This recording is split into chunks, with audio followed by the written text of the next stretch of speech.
The news line में आपका स्वागत है। आज हमारे साथ करणी सेना भारत के प्रदेश महामंत्री अभिनव सिंह जी हैं, जो कि अपने विवादित बयानों के लिए अक्सर सुर्खियों में चर्चा में बने रहते हैं। ऐसे में कई सारे मुद्दे, जो राजनीतिक मुद्दे और संगठन के इनके पर्सनल मुद्दे जो कई सारे हो चुके हैं, उन्हीं मुद्दों को लेकर के आज इनसे पुनः बात करने के लिए आए हैं। सर, स्वागत है आपका। धन्यवाद। आपके चैनल के सभी दर्शकों को बहुत सारा प्यार, साधुवाद। बंदी इस पर पूरी करणी सेना ने जो है पीड़ित परिवार से जाके मिले और उसको जो आर्थिक सहायता भी दी गई। उसके बाद कुछ ब्राह्मण संगठन मिल के वहाँ जो एक राजनीतिक माहौल बनाने की कोशिश कर रहे थे। पहली बात इस पर तो ब्राह्मण समाज के बारे में देखिए, हम इतना कहना चाहेंगे, वो अपनी कुछ ब्राह्मण समाज के संपूर्ण लोग नहीं थे।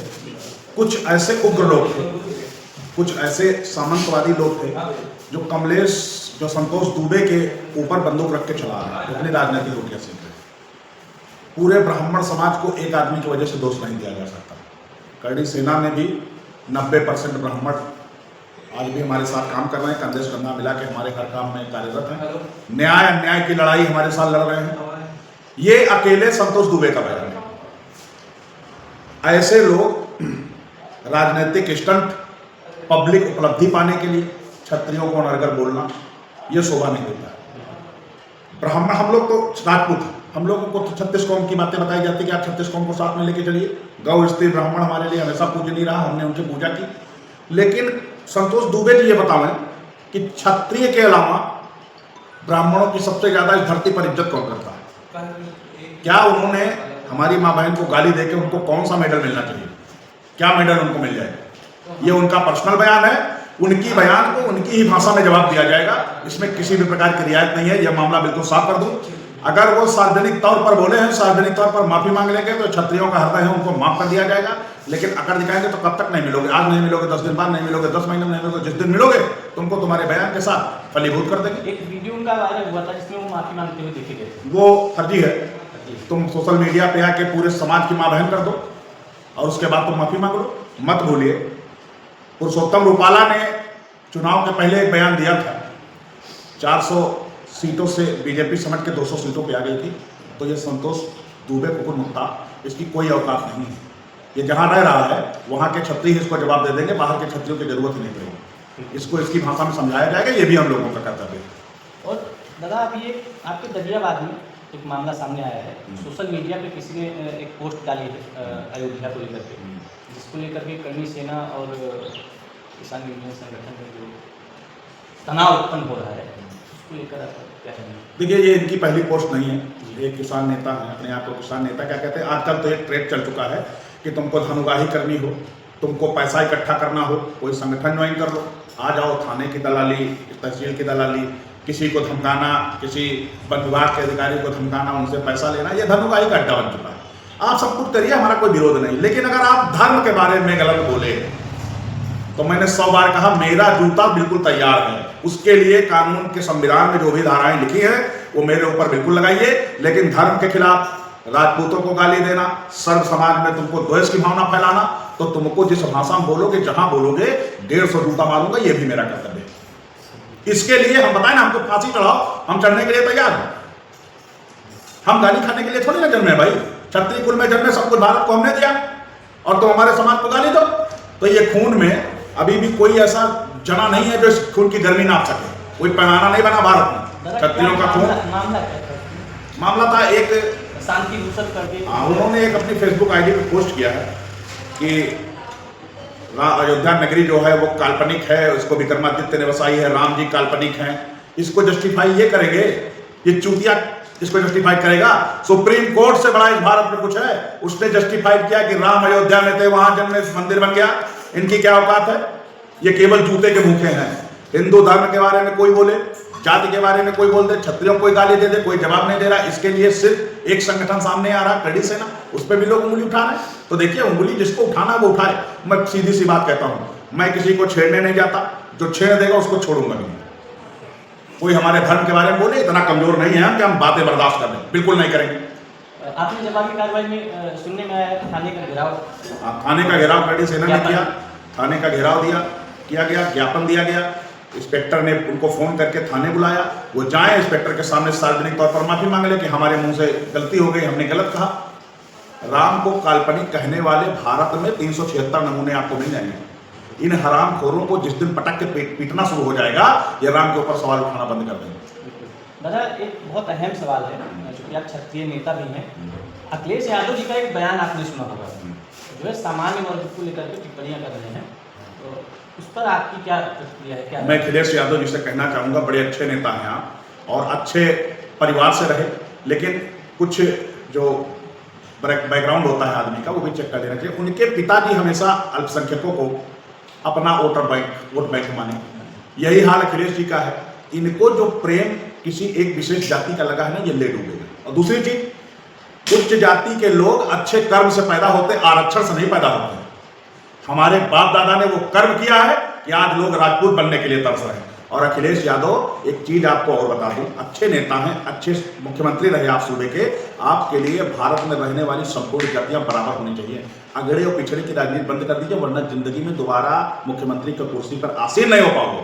और एक बात और, आपके पिताजी जब तक मुलायम यादव थे सांसद के ऊपर नहीं बढ़ पाए, जिस दिन मुलायम सिंह यादव हो गए उस दिन चीफ मिनिस्टर हो गए। इसी में ठाकुरों की औकात आपको पता लग जानी चाहिए। अगले पिछड़े की राजनीति बंद करो, जिंदगी में कुर्सी पर नहीं बैठने देंगे हम लोग। बहुत बड़ी बात आप बोल रहे हैं, मुलायम यादव थे सांसद, चेक कर लीजिएगा। जिस दिन मुलायम सिंह यादव हो गए उस दिन चीफ मिनिस्टर हो गए, वरना वही सांसद थे, पहलवान थे, इसके ऊपर कुछ नहीं थे। चीफ मिनिस्टर भी हुए, रक्षा मंत्री भी हुए, उनके नाम के आगे लिखा जाता था मुलायम सिंह यादव, बुद्धिमान आदमी थे वो। और अखिलेश यादव जी को पारिवारिक इतिहास देखना चाहिए। ये अगड़े लोग तुम्हारे घर में भी हैं, उनसे पीछा छुड़ा पाओगे क्या? तो अगड़े लोगों से और ऊंची जातियों से तुमको जलन क्यों है भाई? तुम भी जन्म ले लेते, अच्छे कर्म अगर तुम्हारे परिवार में हुए होते, हो गए होते। तो ये ऊंची जाति के लोग तुम्हारे परिवार में उसको नकार नहीं सकते हो। पूजा करो ऊंची जाति की, ऊंचे जाति का बैकग्राउंड रहा, जो तुम्हारी पार्टी खड़ी हो गई, तुम चीफ मिनिस्टर हो गए, वरना अब तक खेत और निरावत हो तो सैपाई में। और दादा, आपने अभी हाल ही में देखा होगा विधानसभा में एक बिल पास हुआ था भाषा को लेकर, जो विवाद हुआ जी, जो है उसमें नेता प्रतिपक्ष माता प्रसाद पांडे जी द्वारा उर्दू भाषा को लेकर के भी बोला गया, जिस पर योगी जी का जवाब आया कि आप कठमुल्ला बनाना चाहते हैं, तरह तरह की बातें हुई। इस पर आपकी क्या राय है? देखिए, अभी थोड़ी देर पहले मैंने कहा कि इनका प्रेम केवल एक जाति से है। अब इस पे आप इनका पारिवारिक इतिहास चेक कर लीजिए, बहुत सारी बातें निकल के आएंगी। मैं कहना शोभनीय समझता हूँ कि इतने बड़े नेता के बारे में मैं बोलूँ। मैं बड़ा छोटा पदाधिकारी हूँ, मैं अपने संगठन का हिंदू धर्म का काम करता हूँ, सनातन संस्कृति को बचाने की मुहिम में रहता हूँ। इनका सिर्फ एक मामला है कि उर्दू के लिए शायद विवाद हुआ था, जहाँ तक मुझे जानकारी है। हमारी मातृभाषा क्या है? तो हम कहते हैं इंग्लिश भी सदन में बोलना बंद कर देना चाहिए, क्योंकि भारत में आज भी अशिक्षित लोग हैं। और आपकी डिबेट जो होती है वहां पे, जो आप लोग बहस करते हो इंग्लिश में, उसको समझने के लिए यहाँ के लोग असक्षम हैं। तो हिंदी में तुमको शर्म आती है क्या? और हम कहते हैं अगर पाकिस्तान की भाषा से, पाकिस्तान की मातृभाषा है उर्दू, ठीक, लोकसभा में, विधानसभा में केवल एक ही चीज पे बहस होनी चाहिए, हिंदी में। मैं इसके कतई खिलाफ हूं। दूसरी चीज, अगर पाकिस्तान से आपको इतना प्रेम है, आप डायरेक्ट नहीं कह पा रहे हो, तो हम आपसे दुआ करेंगे अगर वहां के लोग आपकी बात माने तो फिर से पाकिस्तान का विलय कर दीजिए इंडिया में, और आइए वहां के लोग भी हमारी संसद में काम करें, वहां के पार्लियामेंट और जो है लोकसभा राज्यसभा दोनों बंद करें, यही आके अपना संसद चलाएं। ये इनका प्यार जो है ना एक जाति के लिए, वो इनको लेके डूब गया और आगे भी डुबोता ही चला जा रहा है। दादा, जैसे हिंदी में लोग बोल रहे हैं, भोजपुरी में बोल रहे हैं, उर्दू में बोल रहे हैं, सॉरी संस्कृत में बोल रहे हैं, ऐसे में उर्दू से दिक्कत क्या है? उर्दू, क्योंकि भारत एक सेकुलर देश है, तो उर्दू भाषा से दिक्कत क्या है? सेकुलर देश रहा होगा, हमारी तरफ से हिंदू देश है, हमारे देवी देवता हैं, हमारी अपनी मर्यादा है। उर्दू जब हमारी भाषा पाकिस्तान की राष्ट्रभाषा है, पाकिस्तान के लोगों का हिमायती वही होगा। उर्दू की भाषा बोलने वाले को हम समझते हैं पाकिस्तान का हिमायती होता है हमारी नज़र में। हमारे यहाँ भाषाओं की कमी है क्या? शर्म आती है क्या तुमको हिंदी बोलने में? हिंदी बोलने में क्या बुराई है भाई? कुछ नहीं है।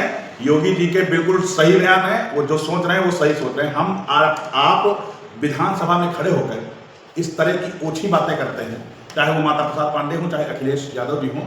उनको ये सोचना चाहिए कि उनकी भाषा पर आने वाले समय में क्या प्रभाव पड़ता है। अखिलेश यादव जी के लड़के लखनऊ के नहीं, उत्तर प्रदेश के हाई प्रोफाइल स्कूल में पढ़ रहे हैं, खुद ऑस्ट्रेलिया यूनिवर्सिटी से पढ़े हैं, वो भी किसी मदरसे में पढ़े होते, उनके बच्चे भी किसी मदरसे में पढ़िए, अगर उर्दू में भाषा है तो अखिलेश जी से हम बेटा करें, उनकी बिटिया भी राजनीति में आ रही है, उसको मदरसे में पढ़ाएं, उर्दू भाषा में भाषण दिलवाएं, शुरुआत वही करें ना। दूसरे के लिए क्यों ऐसा बताना है कि बच्चे उर्दू मदरसे में जो पढ़ेगा वही उर्दू की बात करेगा, और उर्दू समझेगा कौन? उर्दू तो केवल मुसलमान लोग समझेंगे। जो लोग वहां विधानसभा में खड़ा होकर भाषण देगा उसकी भाषा में उर्दू समझ पाऊंगा क्या बोल रहा है? तो ये गलत बात है। उनको सिर्फ एक चीज बोलना चाहिए अखिलेश यादव जी को, हमारी राष्ट्रभाषा हिंदी है, विधानसभा हो या लोकसभा भाषण केवल हिंदी में होना चाहिए। जो अंग्रेज बने घूम रहे हैं इनको सबको एक बोरे में पैक कराओ, सबको वहां भेज दो विदेश। हमारी पहचान भैया हिंदी, हिंदू, हिंदुस्तान से है। हमारी भाषा उर्दू और मुसलमान से नहीं है। मैं हिंदू हूं, गर्व से कहता हूं हिंदू हूं, और हिंदू होने पे गर्व है। हम उर्दू को कुछ नहीं मानते, जो बोलता हो बोले। दादा, योगी आदित्यनाथ जी ने भी कठमुल्ला जैसा शब्द का इस्तेमाल किया है।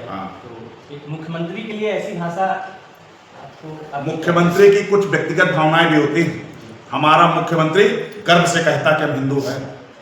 वो जिस कुल में पैदा हुआ, जिसकी बात कर रहा है, वो बिल्कुल जायज है। आप राम के ऊपर सवाल उठा सकते हो, राम को काल्पनिक बता सकते हो, तो हम मुल्ला और कठमुल्ला नहीं बोल सकते। हमारे यहाँ तो मौलाना दाढ़ी वाले को मुल्ला ही बोलते हैं। तो दो शब्द उन्होंने एक्स्ट्रा लगा दिया कठमुल्ला, इसमें क्या बुराई है? अब बुरा नहीं मानना चाहिए। दादा, महाकुंभ चल रहा है, इसको लेकर के विपक्ष के लगभग नेता बोलने से बच रहे हैं। जो बोल रहा है वो यही बोल रहा है कि कुंभ वक्फ बोर्ड की जमीन पर, कुछ नेताओं का कहना है, आपने सुना होगा, और लगभग नेता बोलने से ही बच रहे हैं। आपकी क्या राय है? कुंभ से देश को क्या मिला? कुंभ से देश को अर्थव्यवस्था मिली। आप गूगल करके देखिए, इतना पैसा, अगल बगल के लोग मजबूत हो गए, भारत की जीडीपी इतनी मजबूत हो गई। इससे लोगों को, देखिए विपक्ष का काम हमेशा सवाल उठाना। हम कहते हैं ऐसे नेताओं का जमीर मर गया है, उनको हिंदू समाज वोट नहीं करता है, कि उनको केवल आज वक्फ बोर्ड की जमीन दिख रही है। वक्फ है क्या भैया? तुम्हारे घर पे वक्फ का झंडा गाड़ दिया जाए तो वक्फ हो गया? ये सरकार 10 साल और रह जाने दो, वक्फ की बात छोड़ दो। जितनी जमीनें भारत में इन्होंने कब्जा कर रखी वक्फ के नाम पे ना, इनको समेट के भी बाहर कर दिया जाएगा। वक्फ कुछ नहीं होता, ये माफिया है। ये जमीन कब्जा करने का नया तरीका है। इनके लिए कोई जमीन के पेपर नहीं दिखाने हैं। ये कहीं भी झंडा गाड़ दें, आपके घर पे झंडा गाड़ दें, वक्फ बोर्ड की जमीन मान लिया जाएगा। ये भारत में कुछ संविधान भी है कि नहीं? तो संविधान को केवल हम मानेंगे? संविधान इनसे कौन बनवाएगा? अजिया जजिया कानून का दौर खत्म हुआ। संविधान सबके लिए बराबर है। संविधान जो कहता है उसका पालन कराना सरकार का कर्तव्य है। सरकार करा रही है, लाल करेगी, इनको करने दो, क्या दिक्कत? मनमोहन जी की सरकार में असीमित शक्तियां दी गई थी वक्फ बोर्ड को। वो स्वर्गीय हो गए, उनके बारे में हम क्या बोले, बड़े बुजुर्ग थे। कांग्रेस सरकार ने जो विवाद जन्मा दिया 2 देशों का बंटवारा करके, 2 देश बनाए उन्होंने। हमने अपने आपकी अगली बाइट में भी कहा था कि हिंदुस्तान, पाकिस्तान और बांग्लादेश का बंटवारा किस आधार पर हुआ? हिंदू हिंदुस्तान में रहेगा, मुस्लिम पाकिस्तान में रहेगा, बांग्लादेश में रहेगा। तो ये जो मर गया, जिसके बारे में कहा जाता है कि माननीय आदर्श महापुरुष गांधी जी, जिन्होंने एक धोती में अपना जीवन यापन कर दिया, वो कहने के लिए धोती थी, लेकिन उन्होंने रोटी, कपड़ा और मकान की ऐसी किल्लत हिंदुओं में भर दी, इतना नफरत भर दिया कि उसका खामियाजा आज ये सरकार पाटने में जुटी। इतनी गहरी खाई कांग्रेस पाट के गई है ना, कि उसको ये सरकारें खत्म नहीं कर पा रही हैं।